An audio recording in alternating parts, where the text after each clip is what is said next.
Hi guys, good morning everyone. Welcome back to my new vlog. Guys, kesh yung upload sa kamay-kamay to rin yan. Tren makita daw ra ay kung taruk minute yang kayo mo na ako gali ko kasi ngani na ako gali. Ado may tapos ko luy rin kasi siya ay habang kamasat kita ko na loy daw utiya. Puzik siya. Ahan na da ising ayun kanta taksi ko. May naka yung tat yam nungai ni hai ado mayam na si ai very machada kamai na paisa tangi hai do ai kara uchage tauge kasi kaino khai kan da ai gise ngasi free time way mo ken duga karam da ikai ngai laite paisa tan ngai o thapag tau da macha achauba macha ado video se kara maahan mo ita de like to view subscribe to view comment to view aduga music se mere kai no star se kung nipan hectare fokani hoje kung tre mo hectare mo ko ado mayam si da chujak lei re ko chujak cha si asyam hau bane si se yam thum mane ba ko ado mayam ai se mapan da lei ba ko hoje cha thabak se hau se right se hau se ko aduga ai on tawja ge spin noi da u ge pul lage si da lei re to spin do adumai na on tawda bane sida captain rapido ra captain na ko ni kharabadi khangam ngani kharabadi khangam moi microphone chu loi hape mouse su sida hape ko ado yengasi kaya muk chat ngam no ado ai thang na di chaloi hoje ayuk nungsa sadring ai do ko si nungsa thokri yam kanna do sadring ai chat hoge to bane ado yum de su adum sida lai de soki di ko chat hoge to bane matam len bo ina aduga pung baro mamang da muk lakke aduga yengsi ko ya network loiram mawani ai se recharge loiram mawani hoji kaino da mi amada hotspot tha halaga natraga ado mayam si da ko 550 meter da mi ama accept tora no pira no para khangda yengasi nasigi ayoki daw se ado yo safety gi ko hand glove hapu loina hoji kan se kana khange ko khoina fazana thawrasu tamna thawrasu mina kanna thawba leiba hoje kan gari se do safety gi loina hapgadabani ai khungup su tongi aduga jacket su tongi jacket tongmrane jacket cheli haigdaba sum mai tailon su ngangba imanabi singsu ama phau call torakte aduge nong ma haiba haitreda ayuk se delhi se dum nungai bane ingtham tha gi type ta dum haurabane ko hojik se september 12 ne na sida changado male magi map se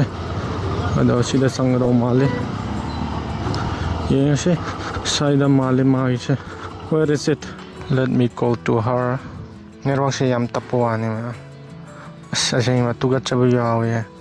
okay yawa male ko me do call to se shumaina changada I have arrived ko ha कविता ना हाँ ठीक मेरा network भी थोड़ा खराब था इसलिए आप OTP बता दीजिए 4472 एक सेकेंड हाँ हो गया मैं घूम लेता हूँ आइए मैम हो गया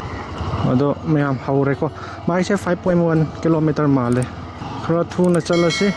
स्पीड ब्रेकर से यामे साइ मरक से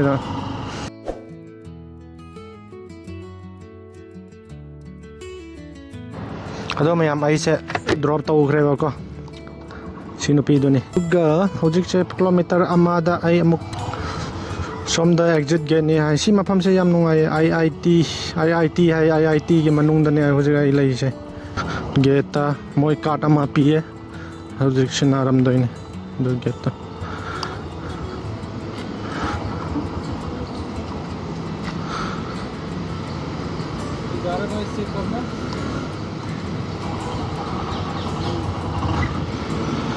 दो चल लगे होजिक लोबा मोका किलोमीटर अम्मा को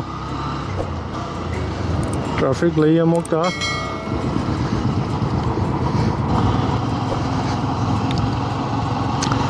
याम हुई याम लई बने होजिक इधर ये ना ये खड़ा सकता है अंदर जाओ नहीं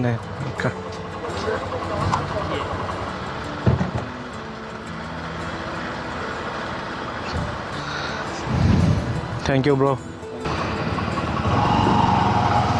ꯁꯣꯝꯗ ꯆꯠꯇꯧ ꯃꯥꯜꯂꯦ ꯍꯧꯖꯤꯛꯁꯦ ꯊꯝꯕꯤꯈ꯭ꯔꯦ ꯁꯣꯝꯗ ꯆꯠꯂꯒꯦ 1.4 ꯀꯤꯂꯣꯃꯤꯇꯔ ꯈꯛꯇꯅꯤ ꯍꯧꯖꯤꯛ ꯑꯃꯨꯛꯀ ꯃꯤ ꯂꯧꯕ ꯆꯠꯂꯒꯦ ꯑꯗꯨꯅꯤ ꯕꯦꯛ ꯇꯨ ꯕꯦꯛ ꯑꯗꯨꯝ ꯑꯌꯨꯛꯇꯗꯤ ꯂꯥꯛꯑꯦꯕꯀꯣ ꯃꯌꯥꯝ ꯑꯗꯣ ꯅꯨꯡꯊꯤꯟ ꯑꯗꯥꯏꯗꯗꯤ ꯃꯤ ꯄꯥꯛ ꯂꯥꯛꯇꯕꯅꯦ ꯄꯨꯡ 12 ꯑꯗꯥꯏꯗ ꯑꯗꯨꯒꯤ ꯑꯩ ngasi free ꯁꯨ ꯑꯣꯏꯕꯒꯤꯀꯣ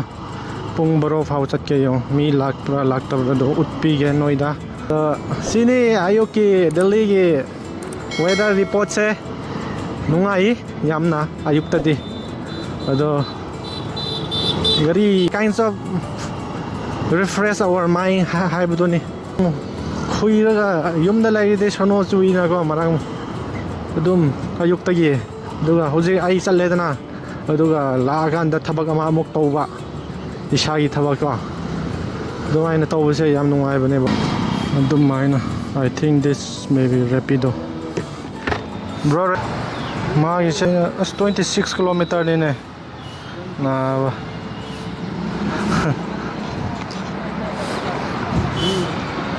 अदो येंगे अहान बने 26 किलोमीटर क्या हो गया क्या बात हुई बताओ खर नंग नंग न पीदे फागदबने 26 किलोमीटर ने होजिक चत्तोइसे मया 1 hours and 8 minutes लोगने को येंगे माइसे कई जी तोरनी मयाम अस होजिक तो 8 किलोमीटर को 26 मुक चले बा 27 लय सिदगी मागी लोकेशन दगी होजिक येंग मकान दको अदो गुरगांव हरियाणा यौरे हरियाणा लापति लापे सेंग हाइदी आइसु अहान बोयबनि को कदाइदनो लोकेशन दो खंगदबनि ना असवादी वारे अदुगा होजिक सो दुम लाइको अदुबु आई लौनिंगद्रे आई युम डायरेक्ट चलगे वारे होजिक से 27 किलोमीटर मुक हनदोइ नै तोमदा अदुगा अदुने मैम पैसा तानबा है से वादी वाजाने ट्रैफिक खुयाम दुगा यमहलगे आई गुरगांव है जो को मताई मोई की बाउंड्री यौरमने केनो दिगी मेट्रो स्टेशन दिगी को किलोमीटर ट्रामुक चले मोई के लास्ट मेट्रो स्टेशन दिगी याम बोदी लाई तो उधर होजिक पाउ लाई तो अदो आई लौनिंगद्रे गुरगांव दनी नको आई चलगे अस्वादी वारे हे ngasi आई हाइदी को सीसे आई हागे अखोइसे खितंग नौना लैबनेना मफमदु खंगदेना को असेंगबदे लोकेशन आइना सु खितंग थुना पिकअप तौखिबा ऑर्डर दो एक्सेप्ट तौखिबा को दुगी मरा मोइदना गुरगांव द पी केनो तौबदा अखोइना अते असेंगबदे चनिंगददि को accept तौरोइदबने ngari achauba singna ko mara lairak ta chaniwa honabe ai funinge khangdeda amaromda haidi adum nungai adi koibo oina ko adum chatpaduda nungaye haryana yaurure ngaside mathangda kai yaudoino khangdre mayam ai se akhoi gari OLX gari video ama namge na khanmune do kai khange mayam noi aingonda keno comment nei ramone tausira tauroisira haibudo aduni delhi da lairaga ko mayam ai ama haininga akhoi notice massaging se annam boina ikai galleba ikai ganu thabak subada ikai ganu paisa tanbada kai ikai ganu paisa tanbada ikai ganu kaino paisa mi on da huraru banate huralu banate mingon ge nam thar ga loba nate nangi humang ye maman haitare humang maman go wa thau maman ge khatang oiso aduga matam yumna khatang phamma laibu nungai de na ko adugi mara koi thoga paisa tan ba haitare mara dagi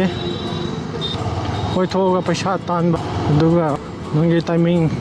ama thamba to itardi yam nungai bane adune hojik de yum changa ge mayam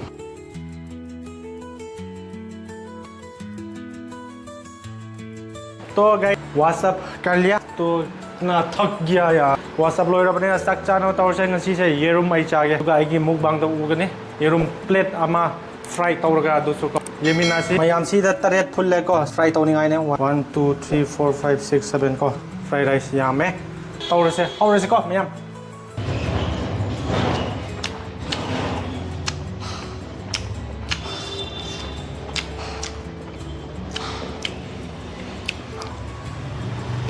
ꯃꯌꯥꯝ ꯚꯤꯗꯤꯑꯣꯁꯦ ꯅꯨꯡꯉꯥꯏ ꯇꯥꯔꯗꯤ subscribe ꯇꯧꯕꯤꯌꯣ like ꯇꯧꯕꯤꯌꯣ comment ꯇꯧꯕꯤꯌꯣ share ꯇꯧꯔ ꯂꯣꯏ ꯃꯤꯁꯣꯡ ꯇꯥꯏ ꯕꯥꯏ